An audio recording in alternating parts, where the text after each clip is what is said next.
Pessoal, tudo bem? Eu espero que vocês estejam bem. Hoje nós trouxemos a análise dos dados que nós obtivemos na leitura do espectrofotômetro que nós fizemos na prática de fracionamento salino, onde nós utilizamos o material de soro bovino. Esse soro foi coletado nas dependências da Universidade Federal Rural do Rio de Janeiro, do nosso querido Malhado. Ele foi o doador lá do Hospital de Grandes, e nós deixamos esse sangue coagular e depois colhemos o soro que brotou dele, né? Infelizmente houve um acidente durante o transporte e armazenamento desse sangue, e ocorreu uma certa hemólise. Na verdade, hemolizou bastante, mas a gente fez assim mesmo para não desperdiçar o material que a gente tinha coletado. Bom, essa prática, ela consiste em separar as proteínas globulinas das proteínas albuminas. E esse tipo de fracionamento, né, é chamado de fracionamento salino, porque ele vai utilizar a força iônica para separar essas proteínas. E como é que isso acontece e por que que isso acontece? Bem, o que nós temos é que quando há um acréscimo da força iônica através da adição de sal, como a gente vê aqui, inicialmente há um momento de maior solubilidade da proteína, né? Aqui no eixo do Y nós temos a solubilidade. Então, nós vemos que pouco sal, a adição de uma pouca quantidade de sal, proporciona aqui pra gente um acréscimo, um aumento da solubilização, né? Da solubilidade daquelas proteínas. Isso porque quando a gente adiciona essas pequenas quantidades de sal a uma solução que contém proteínas, as cargas provenientes do sal, né, que o sal, ao entrar em contato com a água, ele vai se ionizar. Então, essas cargas vão interagir com as moléculas de proteínas, diminuindo a interação que essas proteínas têm entre elas. Então, essa interação das partículas iônicas com as cargas das proteínas, num momento inicial, faz com que elas fiquem mais solúveis, mais dispersas. Elas criam uma camada de solvatação. Entretanto, né, esse momento, né, do aumento da solubilidade pelo acréscimo de sal é chamada de salting in.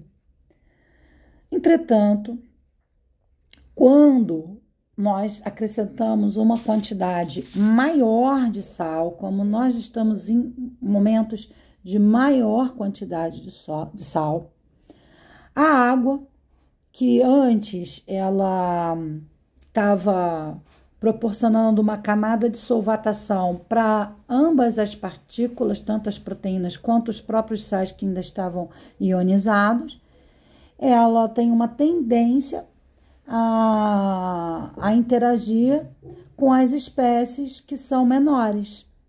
Então, ao invés da água interagir com as proteínas, a água vai interagir com as partículas de sal. E aí, as partículas proteicas vão perdendo essa camada de solvatação, e o que acontece é que, quando nós temos uma presença de uma quantidade grande de sal, daí as proteínas elas vão formar grumos e acabam precipitando. É esse precipitado aqui que é a nossa intenção, porque essa precipitação vai depender da quantidade de cargas que a proteína tem. E as proteínas albuminas têm muito mais cargas. Até elas serem precipitadas no salting out, precisa de uma concentração de sal maior. Então, o que acontece é que nós temos curvas diferentes, momentos diferentes para um e para outro. É como se a concentração, né, a curva de solubilidade das globulinas, ela fizesse assim, ela fosse anterior. Então, no momento de concentração salina menor, nós já temos a precipitação das globulinas. As albuminas só vão precipitar numa concentração salina maior. E assim nós conseguimos separar uma das outras, porque nós colocamos uma quantidade de sal que permite a precipitação apenas das globulinas, mas as albuminas não vão precipitar. Então, aqui só mostrando, né, que o que acontece no salting out é exatamente isso. Olha a camada de solvatação, né, aqui as camadinhas aqui, ó, a água, ela fica preferencialmente proporcionando essa camada de solvatação para os íons.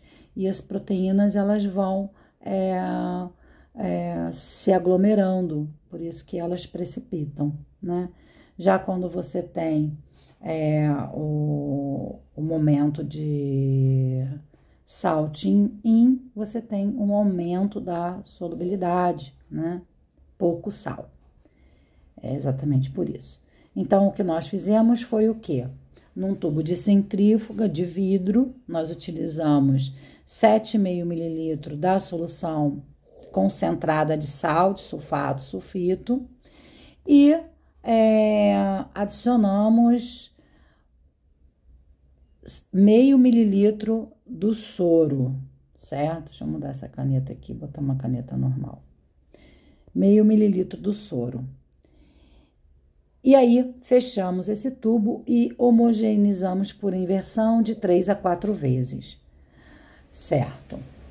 Nesse momento, nós temos o quê? Nós temos a quantidade total de proteínas. Ainda temos todas as proteínas nessa solução. Ela já fica um pouco turva, mas por causa da concentração salina, mas ela tá toda lá. Então, o que a gente faz é o quê? Tiramos 1 mililitro desse tubo, né? Dessa mistura, onde temos as proteínas totais, e vamos colocar no tubo marcado com a letra T, que é exatamente o tubo onde estão, que vai ser de todas as proteínas, as totais. E aí, vamos centrifugar, vamos pôr o éter, né? Colocamos 3 mililitros de éter, e centrifugamos por inversão suave 40 vezes 20 segundos. Isso não é tão suave assim, porque precisa ser 40 vezes em 20 segundos. E para você inverter esse tubo 40 vezes em 20 segundos, isso não pode ser muito devagar. Tem que ser 2 vezes por segundo. Então, é relativamente rápido. Após isso, então, aí nós vamos centrifugar a 2.500 rotações por minuto durante 10 minutos, ok? E aí, o que vai acontecer após essa centrifugação é que forma-se essa pastilha branca contendo essas globulinas precipitadas. Então, no tubo de ensaio, o que nós vemos é que lá no fundo, né, nós temos uma fase aquosa límpida, que é onde estão as albuminas. E acima dela se forma aqui uma pastilha. Nessa pastilha é onde estão as globulinas precipitadas. Então, o que a gente precisa fazer é, com a pipeta, passar pela pastilha e colher o líquido apenas da parte inferior, que é correspondente às albuminas, que elas não precipitaram, só as globulinas que precipitaram. Então, a gente inclina um pouco a borda, né, afasta um pouco essa pastilha para poder fazer essa coleta. Então, vamos aspirar 1 mililitro, tá? 1 mililitro dessa fase inferior, né? A gente obtura o bocal da pipeta para que não entre nada antes, né? Nem o éter que tá aqui por cima, nem nada de globulina. e vamos colher apenas o conteúdo da fase inferior. E vamos também colher 1 mililitro. Esse 1 mililitro vai para o tubo marcado com a letra A. E assim, nós temos as duas amostras. Essas amostras são de valor de concentração desconhecidas. E a gente quer determinar agora a concentração de proteínas dessa amostra, A e T. No momento em que a gente descobrir qual a concentração de uma e da outra, então basta a gente pegar o valor de total menos o valor das albuminas e então a gente vai ter a concentração das globulinas. É bem simples, ok? Bem, agora chegou a parte da curva padrão. A curva padrão, ela é executada com um padrão de proteínas conhecido. Nós usamos esse padrão de albumina bovina na concentração de 1 grama por decilitro. E a bateria de tubos, né, que foi feita, foi o tubo branco, teve o tubo branco e 5 padrões diferentes, cada um com uma concentração diferente. Para isso, nós pipetamos valores diferentes de solução salina e albumina padrão, que é esse padrão aqui, ó, que foi pipetado aqui, e assim nós obtivemos uma curva padrão onde cada um destes pontos tinha uma determinada concentração de proteínas. Então, como é que a gente descobre isso? É aquela equação simples, você pode ter qualquer concentração aqui que você vai, e qualquer qualquer volume pipetado que você vai descobrir qual a concentração de cada um dos tubos. Muito simples, porque a concentração inicial vezes o volume inicial precisa ser igual à concentração final vezes o volume final. Então, nesse caso, aqui nesse tubo, o que a gente teve? A gente teve que a concentração inicial dele, vamos fazer para o tubo 1, por exemplo, tá? Padrão 1.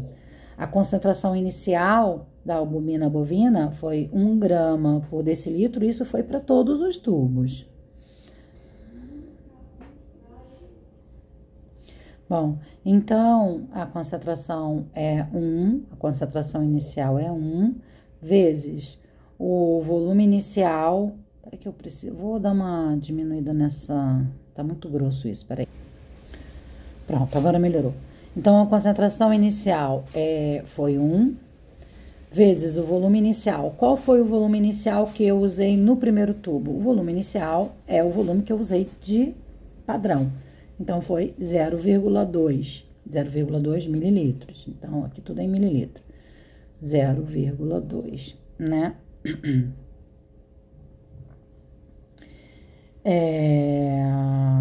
E qual foi a concentração final? É o que eu quero saber. E o volume final, então, qual é? O volume final é o 0,2 mais o 0,8 de salina. Então, concentração final o volume final é 1.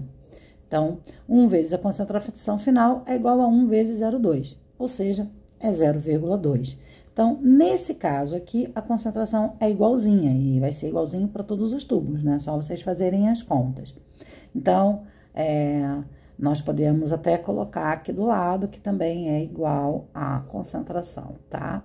Então, essa é a concentração de cada um dos tubos, e nós tivemos os valores de absorbância que foram lidos a 550 nanômetros.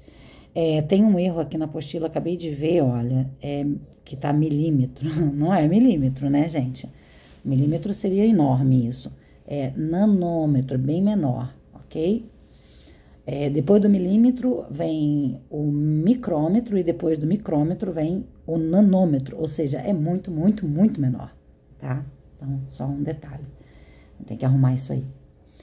Bom, aqui nós temos o tubo T e o tubo A, né? Que nós colocamos aquele 1 mililitro, a concentração é o que a gente precisa determinar, ok? Também foi colocado reagente nesse tubo, todos os tubos levaram o reagente, que foi 4 ml do biureto, e depois foi feita essa leitura a 550 nanômetros. E esses valores foram os valores, o tubo branco a gente usa para zerar o aparelho, né? Esses valores foram os valores que um grupo obteve, 0,148, 0,200, 0,252. Cada grupo vai ter os seus valores, correto? O tubo A foi 0,100. Deve ser parecido, né, gente? Se vocês fizeram a pipetagem, ok, os valores deveriam ser semelhantes. Aqui eu errei, peraí, que o lugar tá errado.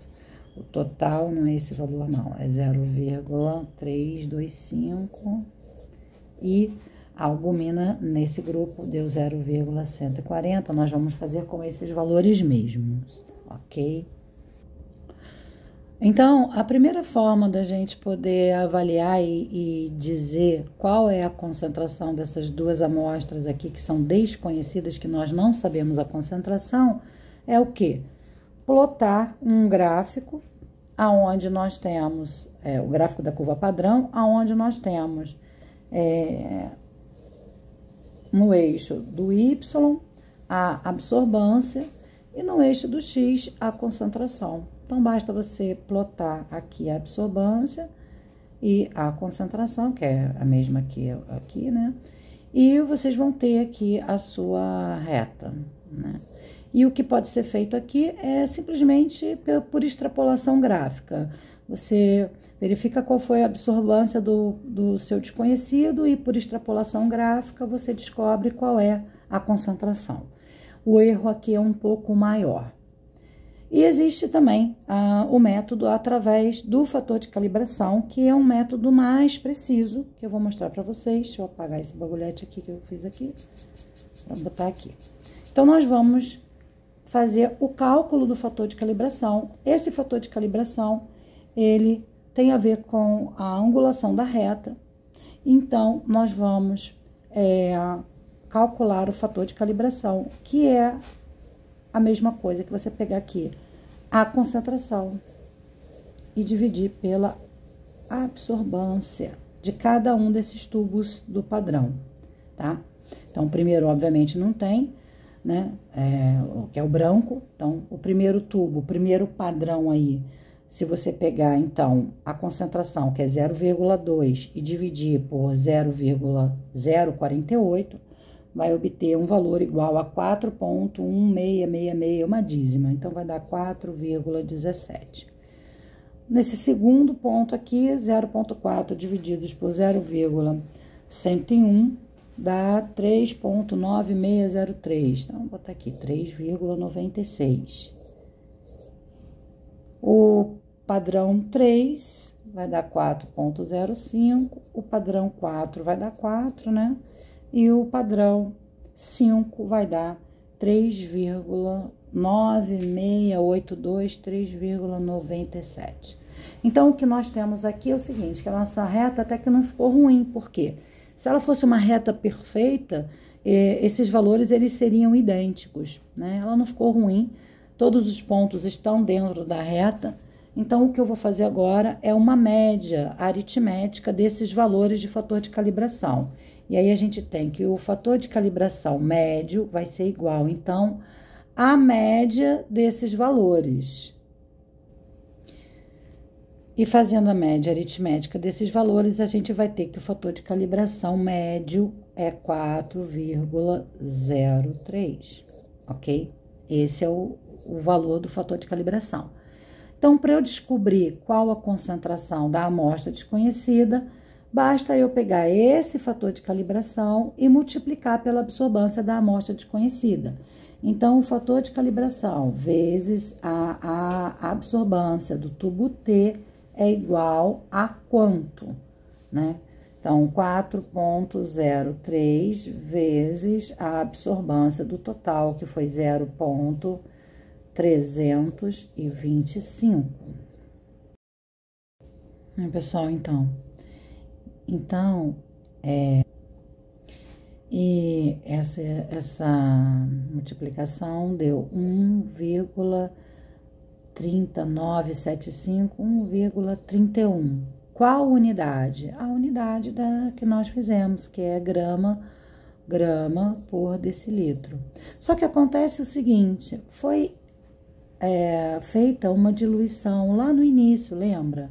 Nós pegamos aqui, olha, 7,5 de solução de sal concentrado e adicionamos meio de soro.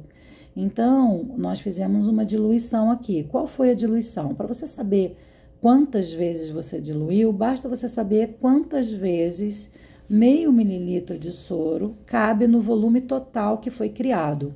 Então, se você tem 7,5 mais meio, você tem um volume final de 8 ml. Portanto, quantas vezes meio ml cabem em 8 ml? 16 vezes, né? Então, nós temos aqui uma diluição de 16 vezes. Portanto, para eu saber qual a concentração final, a concentração total, eu preciso multiplicar por 16.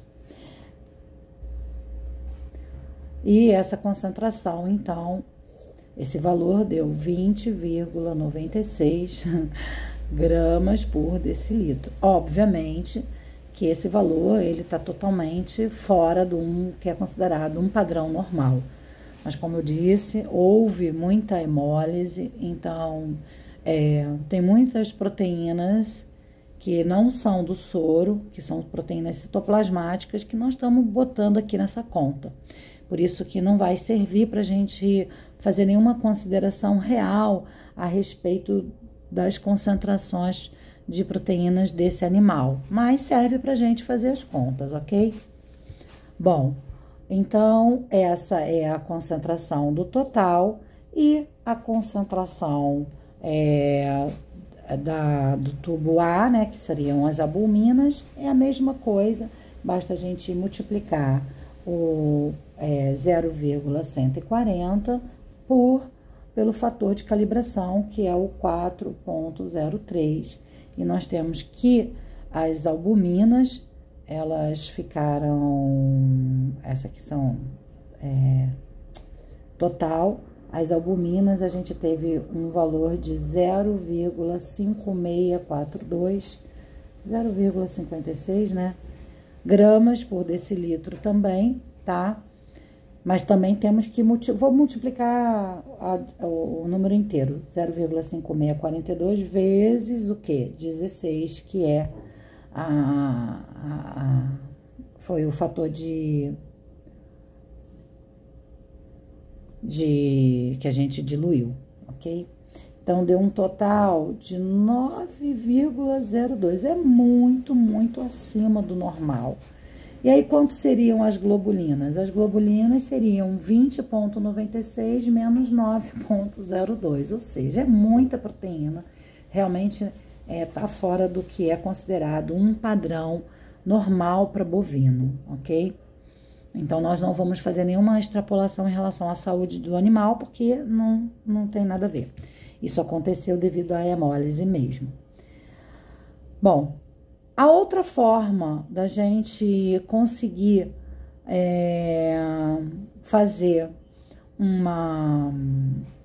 obter, né, os valores é através da regressão linear desses valores, né? E para a gente fazer isso, a gente vai fazer isso no Excel. Bom, então no Excel, esses são os mesmos valores que estavam lá. Eu vou selecionar esses valores, tá? E vou pedir para inserir um gráfico. Eu quero um gráfico de dispersão XY, desse tipo aqui, olha, sem nada, só os pontinhos mesmo. É isso aqui mesmo. Bom, agora eu preciso selecionar esses pontos. Não consigo. Peraí, que agora deve ter uma... Peraí, só um minuto, gente. Vou ver, apertar aqui.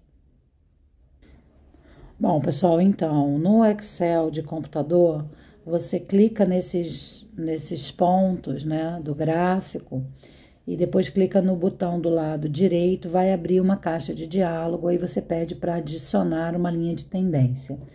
Como eu tô trabalhando nesse Office novo, tá aqui, olha, mais elementos, aí a gente pede linha de tendência e vamos pedir uma linear. Mas ele não apresentou a equação da reta, vamos ver se eu consigo ver isso aqui em algum lugar, peraí.